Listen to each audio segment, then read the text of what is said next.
Ani, pipi ko daw diyan mo kasi daw ba ako Indigenous. In my traditional language, I introduced myself as a member of the Sparrowhawk clan, and I'm from the land of the Crooked Tree, and my spirit name is Noonday. I'm a recovering tribal chairman.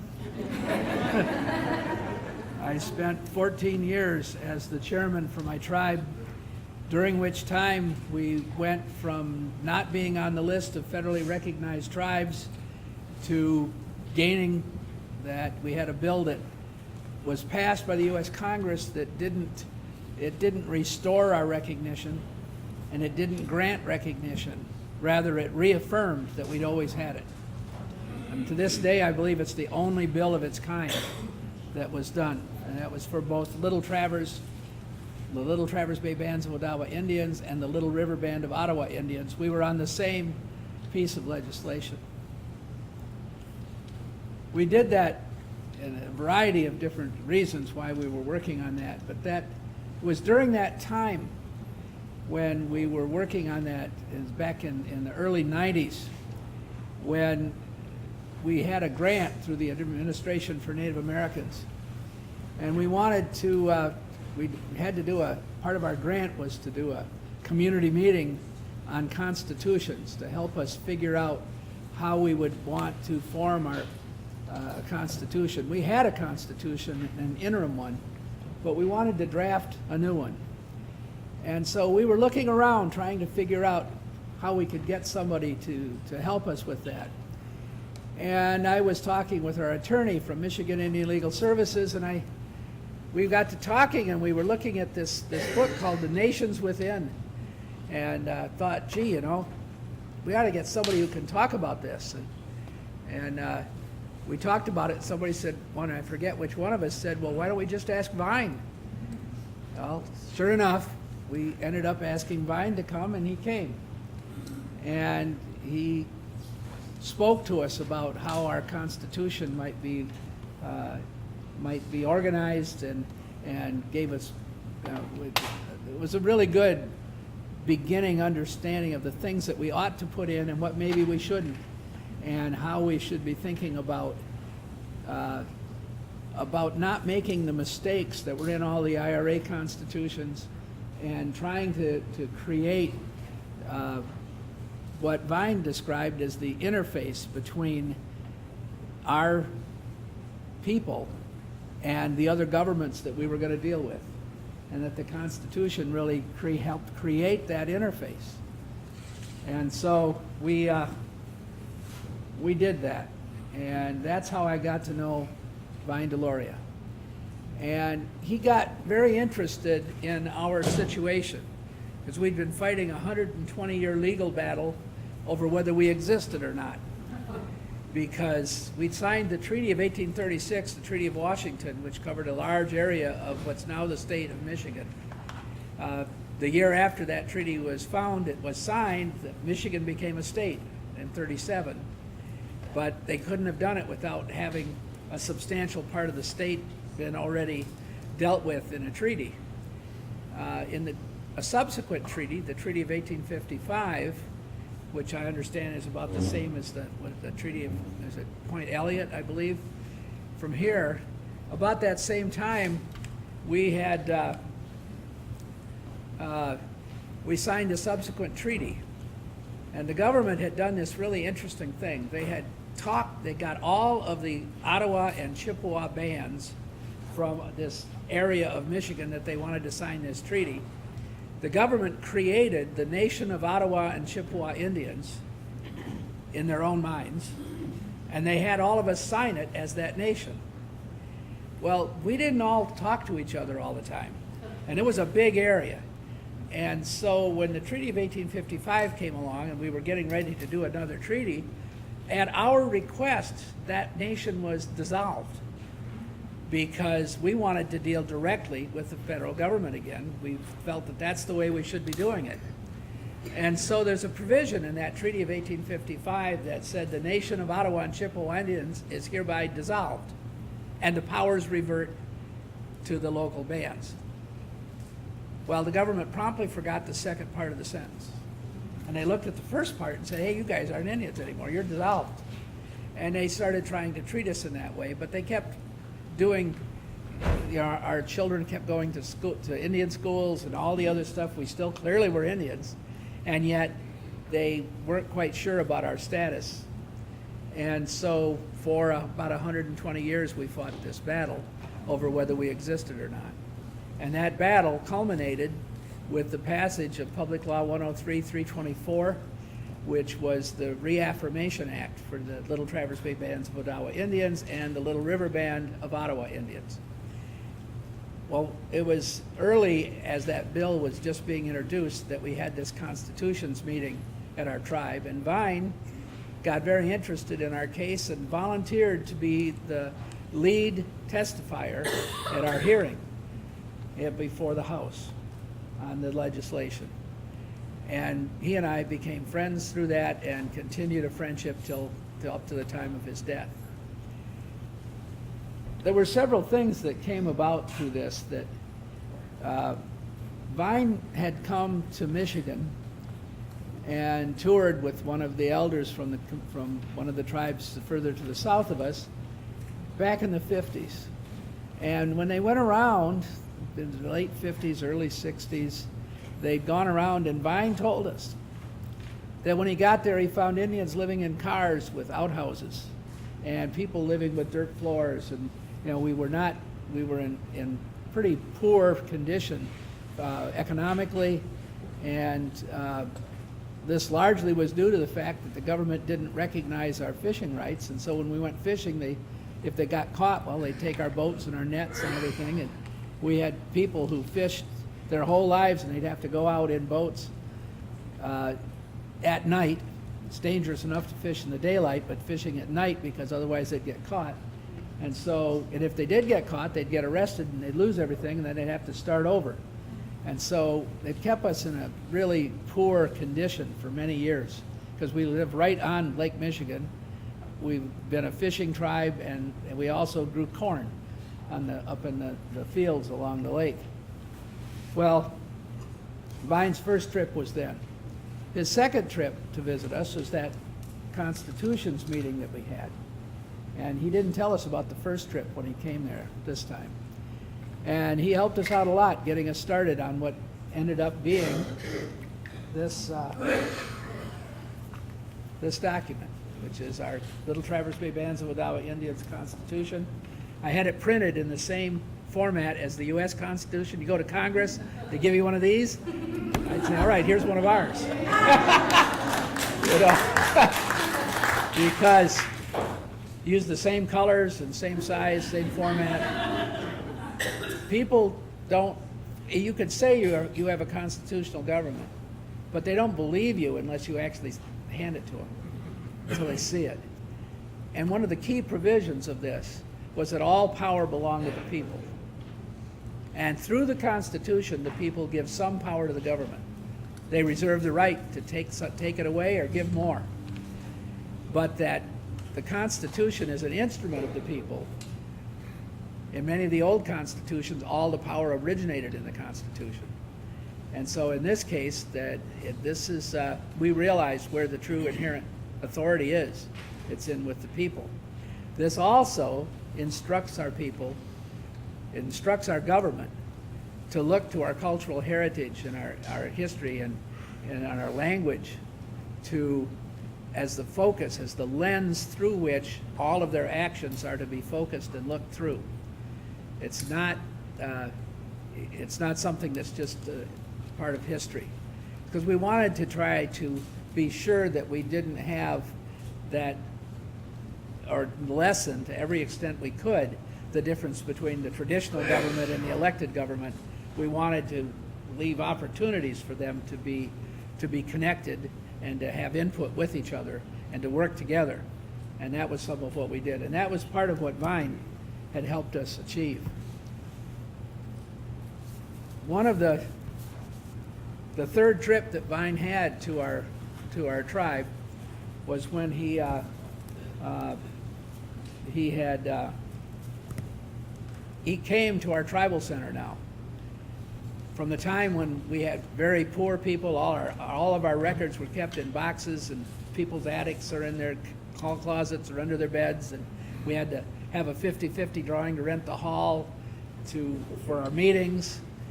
We now had a tribal center, a huge vaulted ceiling room with, it's an octagon with a fire pit in the middle for the heart of the people. And then off each of the facets, we have office buildings. So that when you come to our tribal center, you walk into the ceremonial center, and then you go off to the business part of it, to the sides. And it was in this building that Vine sat on a stool and told us the story of his 3 visits. And this was just about 2 years before he walked on. And so we shared a lot of a lot of the history of my own personal development as a leader was influenced a lot by Vine and by his writings and by the work that he shared with other people. And from the time that this symposium started, I've wanted to come to be able to tell this story, to talk about how important how important the work of Vine was personally to us at the Little Traverse Bay Bands of Odawa Indians.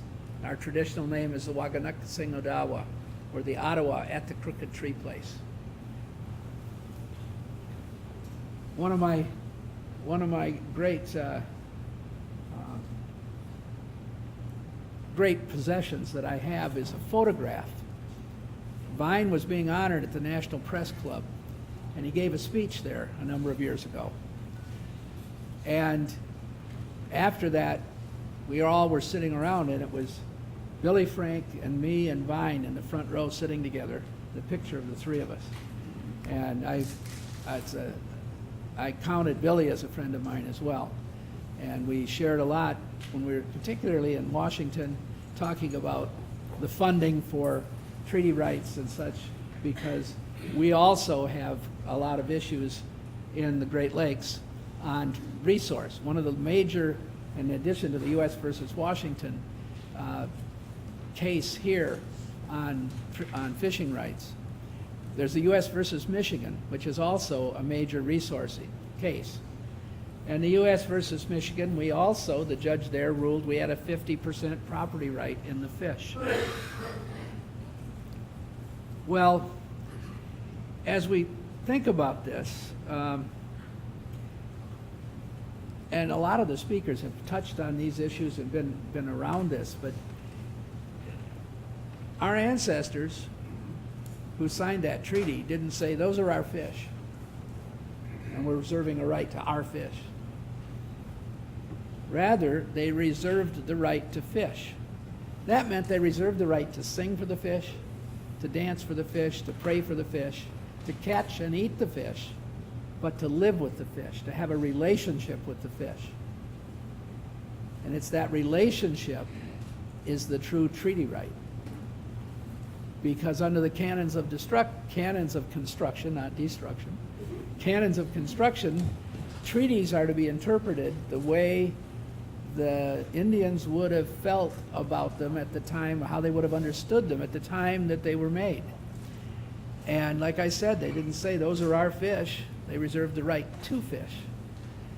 And because of reserving that right that way, it's that relationship that's important.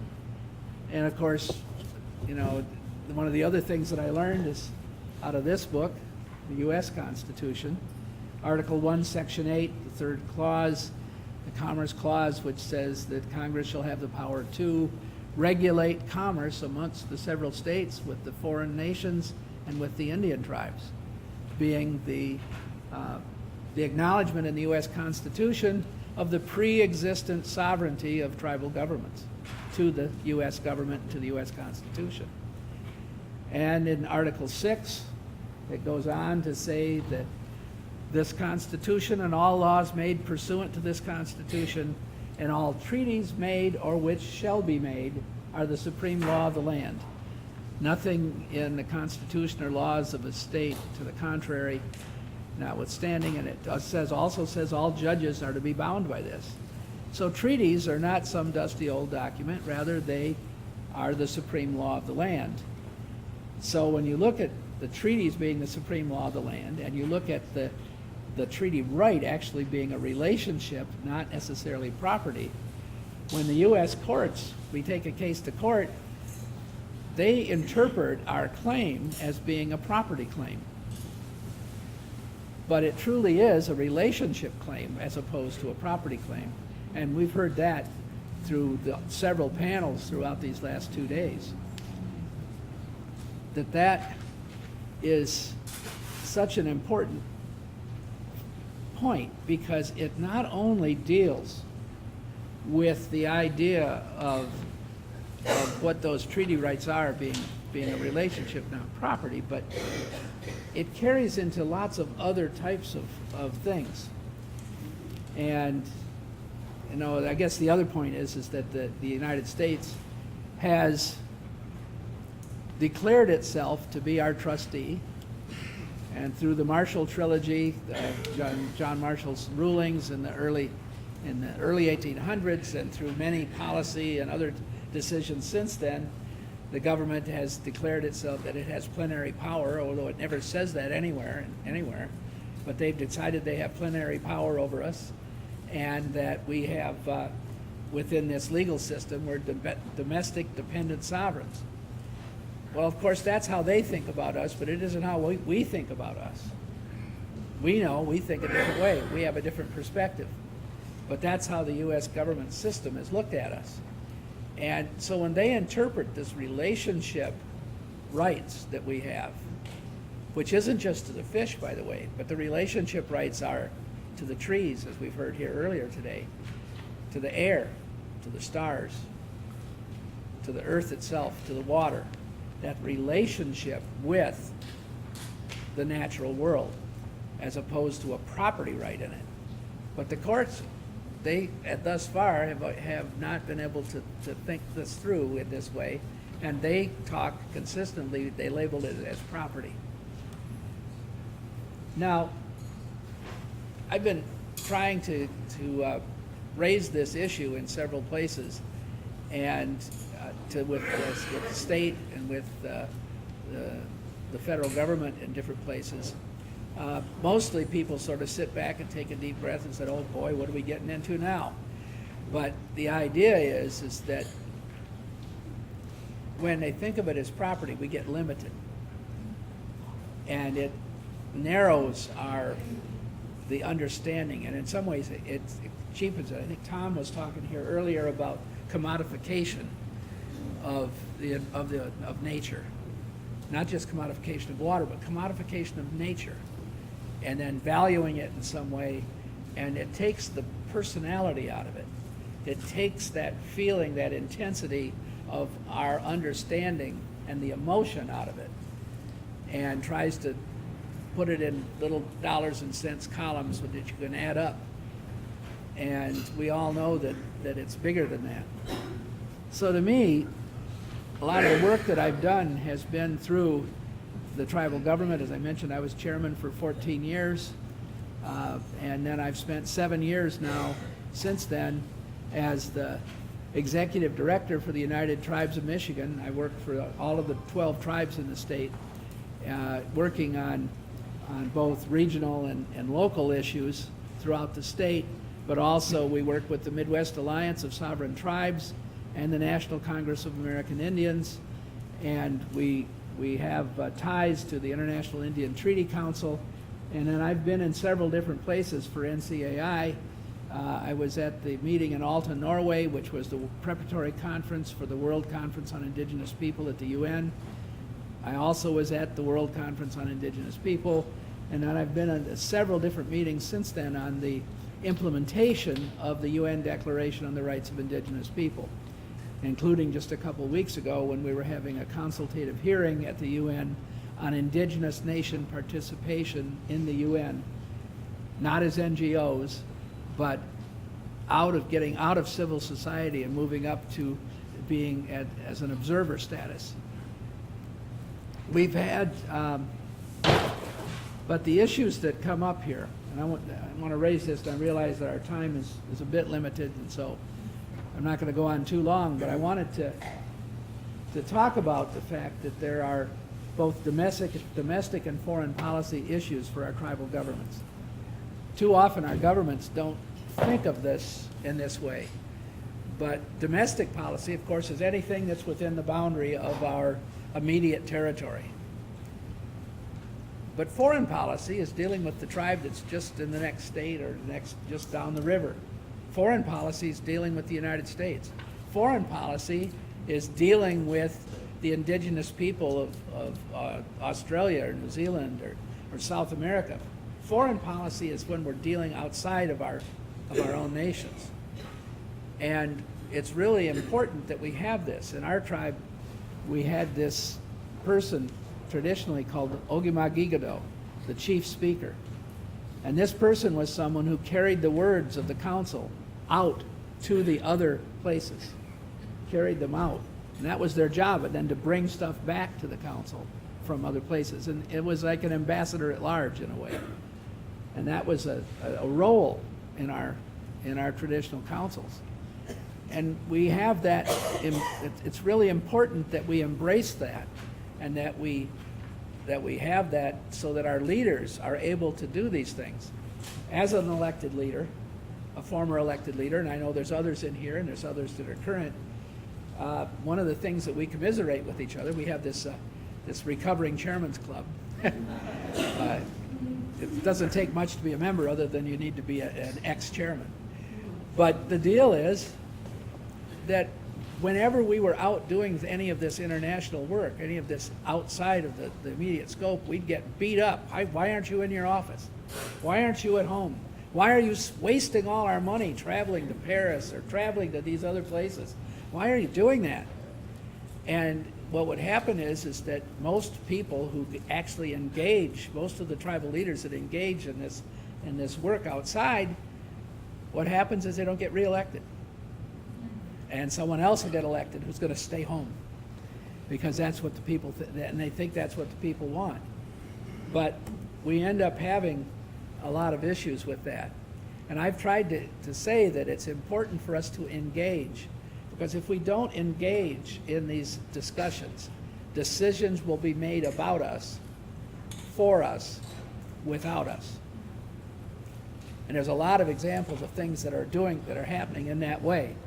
And so understanding, as I talked about the treaty rights being a relationship, one of the things that's going on right now is, and has been for a long time, is the World Intellectual Properties Organization.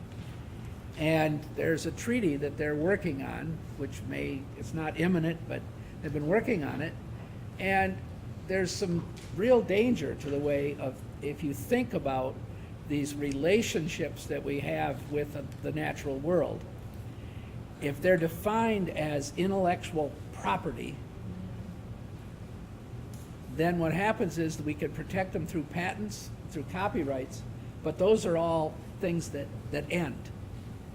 Those are like those, even if they're 100 years long, they still have an ending. But our relationship doesn't ever end. And yet, we've got to make sure that when the world makes this treaty, that they don't sweep our traditional knowledge into this concept of property. So we have to engage. We have to be there for these things. And that's going on right now. There's, on the 12th of June, there's a listening session that's a pre-meeting session at the National Congress of American Indians. We are working on trying to get these things involved in other places. But I was at a meeting a couple of weeks ago at the University of Colorado where a number of folks in the room were all working on trying to come up with positions that embrace these issues, these concepts for this whole issue of the World Intellectual Properties Organization. And there are others, and that is in the implementation of the operative paragraph 27 of the United Nations World Council on Indigenous Peoples outcome document. That paragraph 27 is the one that it relates to access to sacred sites and objects and repatriation of human remains and sacred objects, funerary objects. Once again, our relationship to these objects, it's not as property. It's a relationship. These are living spiritual things, and it's a relationship to them. And once again, we're running into the issue that they're trying to be defined as property. And so this is another place where this concept, it has to be brought to bear to help us deal with these issues. With this, there's a whole lot of work being done.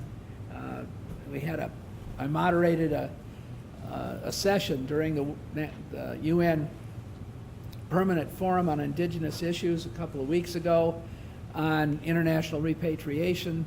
The main purpose of that was to bring together several of the UN mechanisms, the UNESCO, the Expert Mechanism on the Rights of Indigenous Peoples, and the UN Permanent Forum on Indigenous Issues, to bring them together with tribal leaders all in one panel.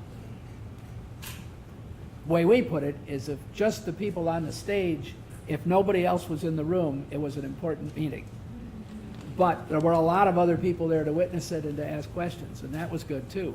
But that meeting is working on that implementation of that paragraph, try to help build the mechanism and where the mechanism is going to be associated with the UN to facilitate the return of human remains from the museums in various places, to return the sacred objects from places. And that not only cuts both ways, because it isn't just everybody's going to be getting stuff back here, but there are museums here that are holding things that belong to other people all over the world that need to be returned as well.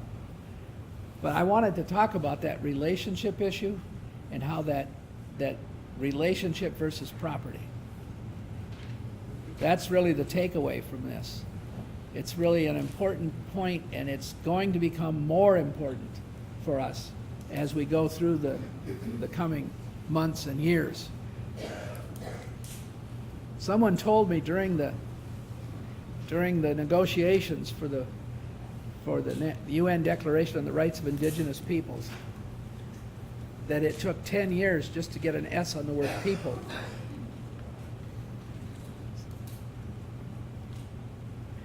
"10 years to get an S on the word people," indicating the collective right of indigenous peoples as opposed to the individual human right of each individual.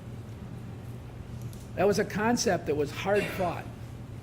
When we were in Paris at the climate change talks, you know what happens when something gets bracketed in a document? It means you better watch out, the next version it's likely to not be there. Somebody bracketed our S. We went berserk. Okay, and we managed to stop that and a couple other things, but there were some very important things here. And things take a long time, but you've got to be engaged. You need to pass this on to those coming generations. Which gets me to what I'd like to have as my last point. And this is my first time here at this Vine Deloria Symposium, and I wanted to make this observation. I went to a speech that Vine gave at the Michigan State University.